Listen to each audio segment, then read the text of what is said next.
Dať niekomu alebo niečomu druhú šancu je dosť veľká vec. Nuž taký ex-Beatle ju nedostal a už môžeme len spomínať.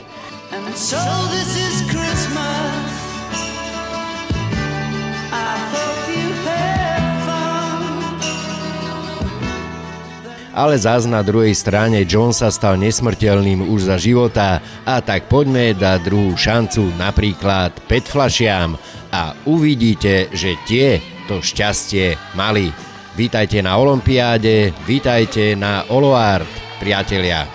Toho roku vlastne sme prišli s novinkou, ktorú sme nazvali smetiarsky Oloart, čo je vlastne prebúdzanie fantázie v deťoch, že veci, ktoré považujeme bežne za nepotrebné, že ich odhadzujeme ako nepoužiteľné, majú v sebe ešte aj druhý život, svoju vlastnú dušičku, s ktorou treba pracovať, treba jej porozumieť a môžu z toho vzniknúť úžasné veci.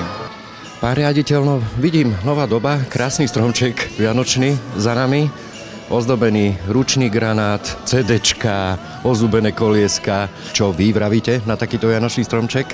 Som prekvapený tou kreativitou, lebo nemyslel som si, že takéto veci vzniknú a každý rok sme prekvapení nejakými novými nápadmi.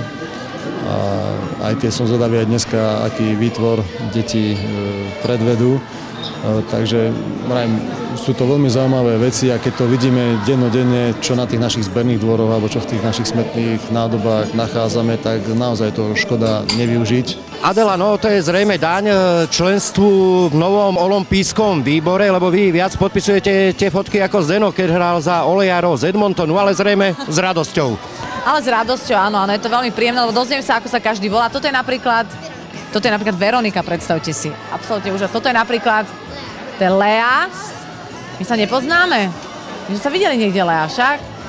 V takom bare raz sme sa stretli. Večer. Nepamätáš si? Nie? A toto je Laura. No, tak dnes to krásne mená. Sú nádherné a nádherné je, že aj vy ste nová členka toho olympijského výboru. Na čo sa najviac tešíte? Na aké ste funkcie dostali? Ja som dostala funkciu tak nejak ako deti v tom podporiť a ideme spolu s Jurajom Výbochom, s dizajnérom robiť recyklovanú lampu z plastov. A dostala som podľa mňa ešte za úlohu šíriť správy o recyklácii medzi dospelými, lebo tí si myslia, že aj tak všetko ide do jedného a že to sa všetko spáli a že netreba triediť tieto záležitosti, ale treba a je to určite osožné a potrebné. Krásna úloha, Adelka, nech sa vám darí. Ďakujem veľmi pekne. Majstre, tak k tomuto vášmu zaujímavému plášťu na vašom mieste by som si ho dal patentovať, lebo sa môže objaviť v ňom Jack Nicholson a odozdávanie Oscarov, lebo podľa mňa to určite okopíruje. To je niečo jedinečné, neskutočné, originálne. Jack Nicholson v ňom ešte nehral, ale hrá v ňom herec Slovenského národného divadla Peter Trník, ktorý hrá v predstavení o Williamovi Blakeovi. Tento plás som urobil ja, takže som si ho mohol zo Slovenského národného divadla požičať bez problémov. Je naozaj poskladaný z rôznych vecičiek, ktoré už stratili svoj život. Sú tam napríklad perá, ktoré už nepíšu, hračky, ktoré som zobral svojim deťom, keď z nich vyrástli, stará pokazená kalkulačka, nejaké rozbité hodinky, mobil, niečo z harddisku. Sú tu také naozaj súčiastky, ktoré som potom ešte dotvoril farbou a robil som to naozaj niekoľko týždňov, takže je to taká naozaj ručná práca. Vy už ste to spomínali, hračky, tie patria k Vianociam ako sneh a zhodou okolností 2-3 dní dozadu som bol na jednej recitátorskej súťaži a tam vaše vianočné básne, tie detičky vo veľkom, majstre naozaj vo veľkom a krásne recitovali, to je zrejme aj pre vás pochvala. A tak skúste dať aj vy nejakú, aspoň kúsok nejakej tej vianočnej. No ja by som asi na takej súťaži neobstal, pretože jednak svoje básne neviem naspamäť a jednak píšem krátke básne, takže napríklad takáto. Padla vločka, udrela si zadoček. To je všetko. A viac ani riadoček. Pán riaditeľ, u vás Kolárove sme samozrejme počas roku boli. Spracovávate tam tie PET fľaše. Dneska tu vidím strašne veľa tých výrobkov z toho, čo sa dá spraviť. Trošku aj pre vás taký nápad na dlhé zimné večery, ktoré idú? Je možné, ale nie z hľadiska pracovného, ale z hľadiska toho súkromného určite áno. Tak mi prezráď, že prečo je dôležité separovať a čo sa ti tu dneska najviac páčilo? Páčilo sa mi, no jak vyprávali, no a jak sa ukázali, potom sa mi páčili aj tie knížky a usniť. No vidím, že máš tašku na chrbte. Lepšie tu bolo dneska ako v škole. A bolo. Aby nebol taký neporiadok.